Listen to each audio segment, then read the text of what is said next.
আমি দুটি কথা রেখেছিলাম, কারণ গুরু তো উঠে আমাকে প্রশ্ন করতো না, দুটো মহাজনী গান করে বসে যেত আসতে। এই জন্য যেন সময়টা আমরা কাজে লাগাইতে পারি, এই জন্য বলেছিলাম দুটি কথা। দয়াল কোন কর্মের গুণে আপনি গুরু, আমি শিষ্য। হ্যাঁ, গুরু বলে খুব রাগ করে লেছি। আরে জ্বালা দিলেই তো, জ্বালা দেয় তো শিষ্যরা, গুরু কি? হ্যাঁ, আর নাহলে কে দিবে?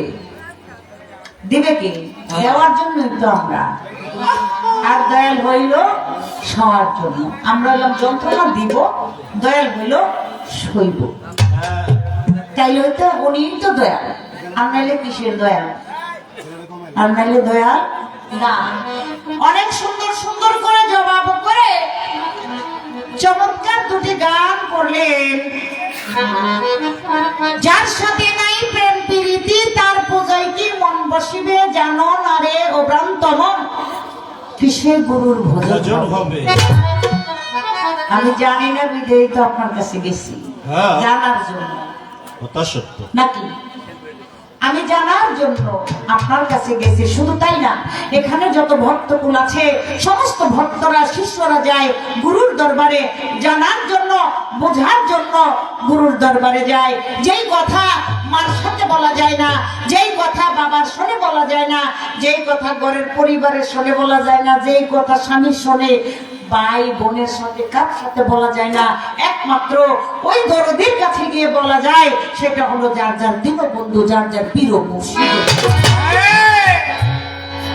ওই কথা গিয়ে বলা যায়। মনের কথা সব বলা যায়, কিন্তু ঘরের ফ্যামিলি মেম্বারের কাছে বলা যায় না। তাই জানার জন্য, বলার জন্য আপনার কাছে গিয়েছি, এবং আপনি যেভাবে বলবেন বলতে, আমি সেভাবেই বলার চেষ্টা করব। যাহার বদনে দেখা মাত্র মনে জাগে আনন্দ, তাকে বুকে জড়িয়ে ভেব এই তো স্বয়ং গোবিন্দ।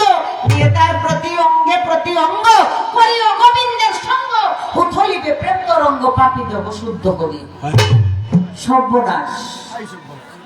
আচ্ছা, এই যে আপনারা জানেন, এই যে উনি অনেক পুরনো বাসিয়ালা আমার সেলিম ভাই, আমার ফারুক ভাইয়ের সাথে আমি যখন পালা গান করি, ঝগড়া লেগে যুদ্ধ করিয়া, হ্যাঁ, এই ফারুক ভাইয়ের সাথে তার জীবনের গান, মানে জীবনটা কাটাইলো। এখন তার সন্তানের সাথে আছে। এই যে আলামিন ভাই আছে, এর বুকে বুক মিশাইলো, নাকের সাথে নাক মিশাইবো, চোখের সাথে চোখ, হ্যাঁ, বুকের লগে বুক, ঠোঁটের লগে ঠোঁট, কিডনির লগে কান, আরে সব অঙ্গ প্রত্যঙ্গের লগে মিশাইবো। একটা মায়া মানুষ আর গুরু, এই এরা কেমনে মিশাইবো আমরা?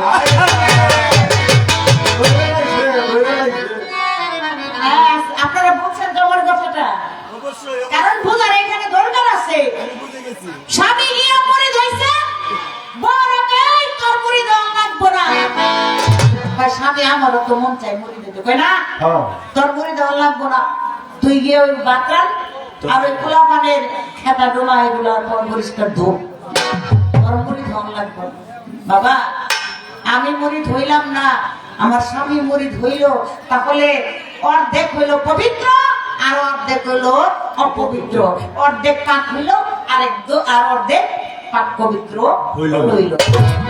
পুরো পবিত্র হইতে গেলে স্বামী এবং স্ত্রী দুইজনেই গুরুর কাছে গিয়ে বায়াত এবং মুড়ি হইতে হয়। তাই মেয়ে মানুষ আর ছেলে মানুষ কিভাবে এই প্রতি অঙ্গে অঙ্গ মিশাইব, এটা আমার গুরুর কাছ থেকে আমি একটু জানাবার চাই। আচ্ছা, পঞ্চদশে কাট্য করা মানব হারিতে মরা, রাগা বলল বলে পেল যারা প্রেমের মরা মরছে। এই দেহের ভিতরে পঞ্চরস কই? এই রস আস্বাদন করতে হয় কি করতে? যেমন খেজুরের রস, এই যে শীতের দিনে দেখি টেলিভিশনে, ফেসবুকে খেজুরের রস পাল্টাছে, নালি কি সুন্দর দিছে, মাটির হাড়ি বাইন্দা দিছে, জাল দিছে, কত সুন্দর রস পড়তেছে টক টক করে, মানুষ খায়, তৃপ্তি পায়, আবার অনেক মানুষ মারো। হ্যাঁ, এটা কোন রস? এই যে পঞ্চরস, এটা কোন রস? এই রস আস্বাদন করতে হয় কি করে এবং দেহের কোন জায়গার ভিতরে রস রয়েছে। বুঝলাম না কিছু, পালাই শুরু হয় নাই, সেরের মাথা দেখা যাইতেছে। এটা কি আমরা কপালেরই দোষ মনে হয়, এটা কারো দোষ আমরা দোষ দিব পারি কেউ না, যে আপনারা গেলে গাধান গান কোন সমস্যা নাই। তো যাক, এখন আর কিছু বলুন না, গানের থেকে যে একটা কথা ওনার কই কথা কইবেন গো, আমার গুরু শিষ্য পালাটাই তো কথা, কথাই গান, গানই কথা। গুরুর কাছে কথা শুনবেন না, শুনবেন কার কাছে?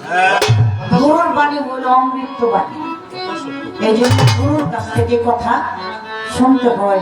আর গুরু গুরু হইল দয়াল, আমরা হইলাম কাঙ্গাল, আমরা কাঙ্গাল হয়ে দয়ালের কাছ থেকে চাবো, দয়াল আমাদেরকে দয়াল হয়ে দিবে। পূর্ণ নিয়ে এসেছি, পূর্ণ করে নিয়ে যাব। তাই একটা গান আমি গাই।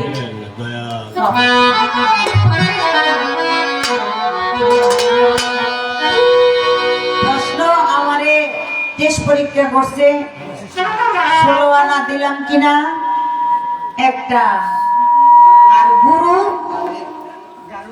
গুরু আর শিষ্যের ভিতরে, গুরু আর ভক্তের, শিষ্য আর ভক্তের ভিতরে পার্থক্য কি?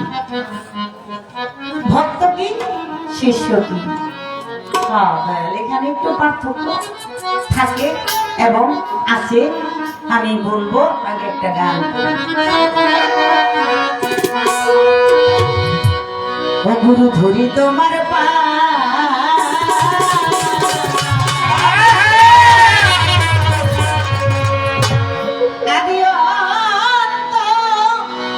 ভেদের কথা ভাঙ্গা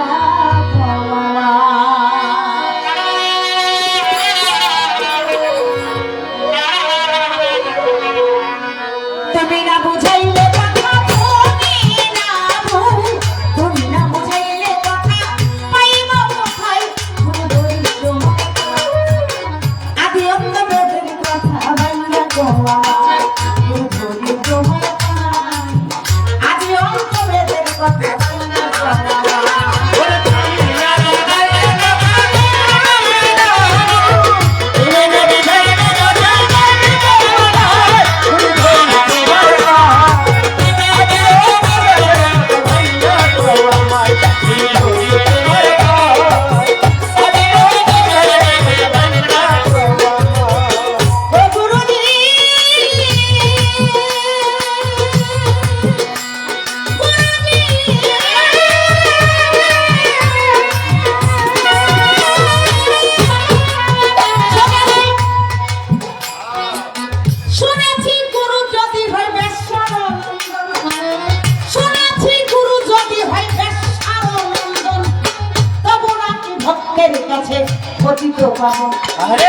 শুনেছি গুরু যদি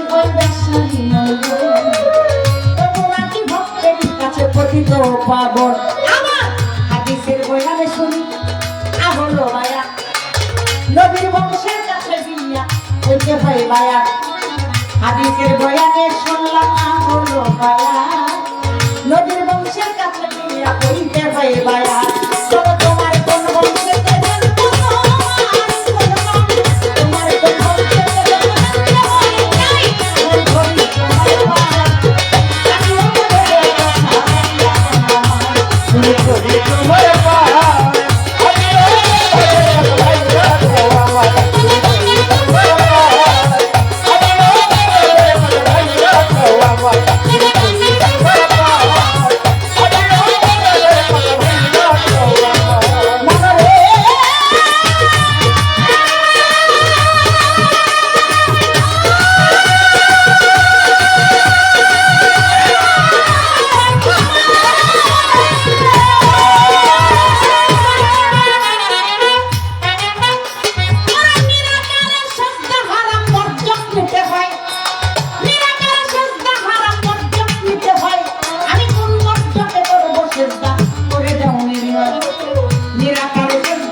তুমি যদি বলো